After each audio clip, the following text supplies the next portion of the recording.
નમસ્કાર દોસ્તો, બ્રિટન માટે કે ઇંગ્લેન્ડ માટે એવું કહેવાતું કે એમનો સત્તાનો સૂરજ ક્યારેય અસ્ત નહોતો થતો. અંદાજિત પૃથ્વીના 24% ભાગ ઉપર બ્રિટિશ સામ્રાજ્ય પથરાયેલું હતું. આપણને એવો વિચાર આવે કે અવળી મોટી પૃથ્વી ઉપર બ્રિટિશ સરકાર કેવી રીતના આધિપત્ય પોતાનું સ્થાપી શકે. પરંતુ દોસ્તો, દરેક યુદ્ધો ફક્ત શસ્ત્રો અને આધુનિક હથિયારોથી નથી જીતાતા. ક્યારેક ક્યારેક એ રાષ્ટ્રના નાગરિકોની વફાદારી, એનો રાષ્ટ્રધર્મ, એમની પોતાના રાષ્ટ્ર પ્રત્યેની નિષ્ઠા, આ બધા પરિબળો પણ કોઈ પણ રાષ્ટ્રને વિજેતા બનાવવા માટે અથવા તો એમની પ્રભુસત્તાનું વિસ્તરણ કરવા માટે જવાબદાર હોય છે. આવી જ ઘટના 20મી સદીમાં એટલે કે બીજા વિશ્વયુદ્ધની અંદર બની હતી, જ્યારે જર્મનીએ બ્રિટિશનું જે જહાજ હતું જેમાં જીવન જરૂરિયાતની વસ્તુ લઈને આવતું હતું, એ બ્રિટિશર જહાજને જર્મનીએ ડૂબાડી દીધું પોતાના લશ્કરી હુમલા થ્રુ. અને બ્રિટિશ રેડિયોએ આ ઘટના પછી પોતાના નાગરિકોને એક સૂચના આપી. એ સૂચના એ આપી કે આપણી જીવન જરૂરિયાતની ચીજ વસ્તુમાં થોડુંક નિયંત્રણ રાખશો, કારણ કે આપણું જહાજ જર્મનીએ ડૂબાડી દીધું છે. અને એક આકસ્મિક તંગી ઊભી થઈ. હવે પોતાની પ્રજાની શું પરિસ્થિતિ છે એ જોવા માટે એ સમયના તત્કાલીન વડાપ્રધાન વિન્સ્ટન ચર્ચિલ એ પોતે લંડનની અંદર ફરતા હોય છે. અને આ સમયે ખૂબ મોટી લાંબી લાઈન હોય છે, કારણ કે સરકારે એવું જાહેર કર્યું હતું કે ખાંડનો ઉપયોગ ઓછો કરવો, અને ખૂબ લાંબી લાઈન હતી. ચર્ચિલે પોતાના સેક્રેટરીને પૂછ્યું કે આપણું જહાજ ડૂબી ગયું અને આપણા ઘણી બધી ખાદ્ય સામગ્રી છે એ જળ સમાધિગ્રસ્ત થઈ ગઈ છે, તો શું આપણી પબ્લિકને આટલી પણ ખાંડ નહીં, આટલી બધી લાંબી કતારો જોઈ ચર્ચિલ થોડાક વ્યથિત થયા કે પોતાની પ્રજા ખાંડ માટે લાઈનમાં ઊભી છે. ત્યારે એમના સેક્રેટરી એ લાઈન શાની છે એની સ્પષ્ટતા કરતા કહે છે કે સર, ચર્ચિલને સંબોધીને એમના સેક્રેટરી એ લાઈનની સ્પષ્ટતા કરે છે અને કહે છે કે સાહેબ, આ ખાંડ લેવા માટેની લાઈન નથી.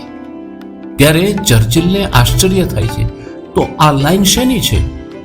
ત્યારે ચર્ચિલના અંગત સેક્રેટરી એમને એવું કહે છે કે સાહેબ, આ લાઈન તો આપણા સરકારી ગોડાઉનની અંદર જેમની પાસે જરૂરિયાત કરતા વધારે ખાંડ છે, જેની હાલ પૂરતી એને જરૂર નથી, પોતાના કુટુંબ પરિવારમાં જેટલા સદસ્યો છે એ કરતા પણ એમની પાસે ખાંડ વધારે છે, એટલા માટે સરકારી ગોડાઉનમાં આપણા નાગરિકો પોતાની પાસે પોતાના ઘરમાં રહેલો ખાંડનો હિસ્સો જમા કરાવવા માટે આવ્યા છે, અને આ લાઈન એની છે.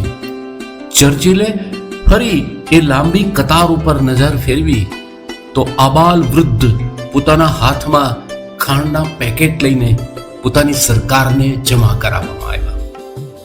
દોસ્તો, આ રાષ્ટ્રભક્તિ, આ દેશ પ્રેમ, જ્યારે રાષ્ટ્ર ઉપર કોઈ એવી પરિસ્થિતિના વાદળો ઘેરાયેલા હોય, કટોકટીના સંજોગો હોય, ત્યારે પોતાના રાષ્ટ્રને વફાદાર રહેવા માટે, પોતાના રાષ્ટ્રને સહયોગ કરવા માટે, પોતાની જરૂરિયાતની કટોતી કરીને, પોતાની જરૂરિયાતમાં નિયમન સાધીને પોતાના દેશને આવી રીતના મદદ કરી શકાય છે. અને એક પરિસ્થિતિ એવી પણ હોય છે કે જ્યારે કોઈ કટોકટીની ખાલી અફવા આવે ત્યારે પણ ઘણા પોકળ રાષ્ટ્રપ્રેમ ધરાવતા દેશના લોકો એ સંગ્રહખોરી કરે છે. ક્યારેક તો એવું પણ બને છે કે પોતાના દેશના વેપારીઓ બ્લેક માર્કેટિંગ કરે છે. દોસ્તો, આ પ્રકારની ખોખલી રાષ્ટ્રભક્તિ વાળા જેટલા પણ રાષ્ટ્ર છે એ હંમેશાને માટે ગુલામ જ રહેવાના છે. એ ક્યારેય વિશ્વગુરુ ન બની શકે. વિશ્વગુરુ બનવા માટે પોતાના રાષ્ટ્ર ધર્મનું પૂરેપૂરું નિષ્ઠાપૂર્વક નિર્વાહ કરવો પડે છે. જેમ બ્રિટિશ નાગરિકોએ પોતાની પાસે રહેલી ખાંડનો હિસ્સો જમા કરાવવા માટે અને એ વિશ્વયુદ્ધના ભયંકર સમયની અંદર દરેક નાગરિક એવું પોતાના રાષ્ટ્રને અનુભૂતિ કરાવે છે કે અમે બધા તમારી સાથે છીએ. અને જે દેશના નાગરિકો રાષ્ટ્રને સર્વોપરી માનતા હોય છે એ દેશ હંમેશા સમગ્ર વિશ્વ ઉપર પોતાનું પ્રભુત્વ જમાવવાનો જ છે. અને ખોખલી રાષ્ટ્રીયતા લઈને ફરનારા દેશના નાગરિકોને યાદ રાખી અને લખી લેવાનું છે, ભૂતકાળ હોય કે ભવિષ્યનો ઇતિહાસની અંદર એ ગુલામ તરીકે, પીડિતો તરીકે આ જ રીતના એનું જીવન કીડા મકોડાની જેમ જ જવાનું છે. આ સત્ય છે, કારણ કે રાષ્ટ્ર ધર્મ એ સર્વોપરી છે. અને જે સમાજ, જે રાષ્ટ્ર પોતાના રાષ્ટ્ર ધર્મને પૂરી કરવટતાથી નિભાવે છે એ આખા વિશ્વ ઉપર એમનો ઝંડો હંમેશા લહેરાતો રહેશે. આ એક સનાતન સત્ય છે. ધન્યવાદ.